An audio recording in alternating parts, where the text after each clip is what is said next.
Tonight we're going to make two very different versions of the Suffering Bastard cocktail. The original from the 1940s and a newer Trader Vic's version.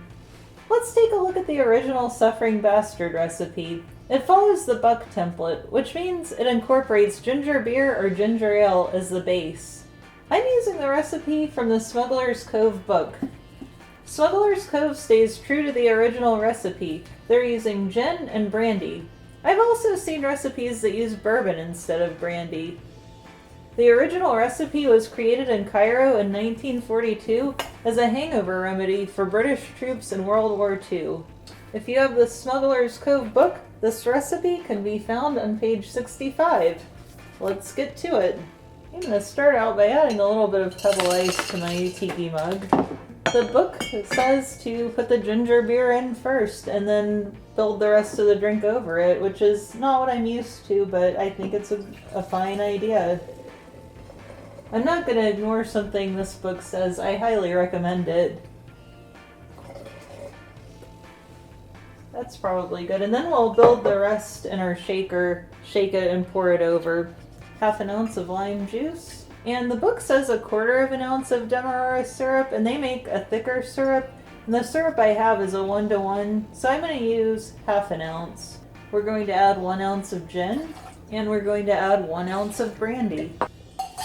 I almost forgot the angostura bitters. 2 or 3 dashes. Give it a quick shake. I'm just going to dump everything into the tiki mug with the ginger beer in it. And I think I could use a little more ginger beer and a little more pebble ice to top it off. I'm going to garnish this one with a lime wheel and a couple pieces of ginger candy, as well as a Tiki Tatsu-ya swizzle stick. That's where this mug came from. And might as well put a nice sprig of mint since I have it. You can't put too many garnishes on a tiki drink. And there we have it. I'm serving this one in a Slurping Bastard mug from Tiki Tatsu-ya in Austin, Texas. If you find yourself in Austin, give their riff on the Suffering Bastard a try. Like many of their creations, the Slurping Bastard introduces Japanese flavors like shochu and ume to the traditional Suffering Bastard.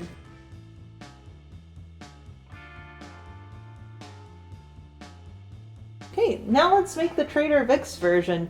Theirs is basically a Mai Tai with an extra ounce of rum and a cucumber garnish. By the way, if you're interested in more Mai Tai recipes, I have plenty of them on this channel. I'll leave a link in the description below. So usually when I make a Mai Tai, I do a blend of Jamaican Rum and Martinique Rum. I'm still going to do that, and I'm going to add an ounce of White Rum to it. And then I'm going to bump up the orgeat and lime juice a little more than I normally do to keep it balanced. 1 ounce of Appleton Signature, that's my workhorse Jamaican rum. 1 ounce of Martinique Rum, and 1 ounce of Plantation White Rum. Now if you actually ordered this at Trader Vic's, you would probably have it made with something like this Mai Tai concentrate. And I thought about using this today, but since I'm just making myself one, I didn't want to open this whole bottle. This stuff is actually pretty good, and it's kind of hard to get. So I'm going to put 1 ounce of lime juice in, and I normally only do 3/4 of an ounce. And I'm also going to put 3/4 of an ounce of orgeat, while I usually only put half an ounce. Finally, half an ounce of Dry Curacao, or an orange liqueur of your choice. So I'm going to serve this one over pebble ice as well. Add a little bit of that to my tiki mug. Add a little bit to my shaker. Give it a quick shake.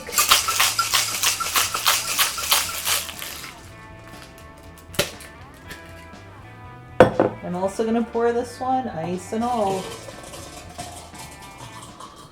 As always, I like to top off my tiki drinks with more of the pebble ice. And like I said, they use a cucumber garnish on this for some reason. I made this little twist. I experimented a little, but I think this one will look the best on it. And there's not really room for the spent lime shell, so I'm just going to do a lime wedge with an umbrella in it. And a Mai Tai always needs some mint. And a Surfside 6 straw. So there's our Trader Vic's version. It's basically a Mai Tai dressed as a Suffering Bastard. I'm serving this one in the Suffering Bastard Tiki mug that I got at Trader Vic's in Atlanta. And fun fact, this was originally called the Mai Tai Joe mug. And I've got the little guy too. Alright, I've never had a Suffering Bastard before, believe it or not, so I'm looking forward to tasting it.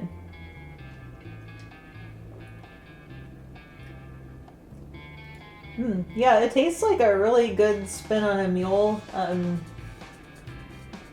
Brandy and gin are definitely more interesting in it than vodka would be.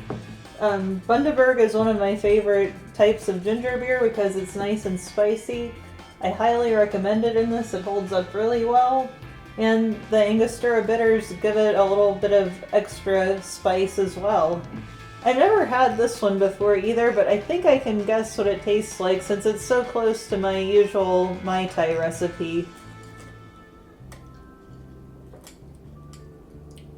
Yeah, that's good. This rum doesn't really change the flavor of it too much. It's a little boozier, but I think it's just as good as any other Mai Tai I've made.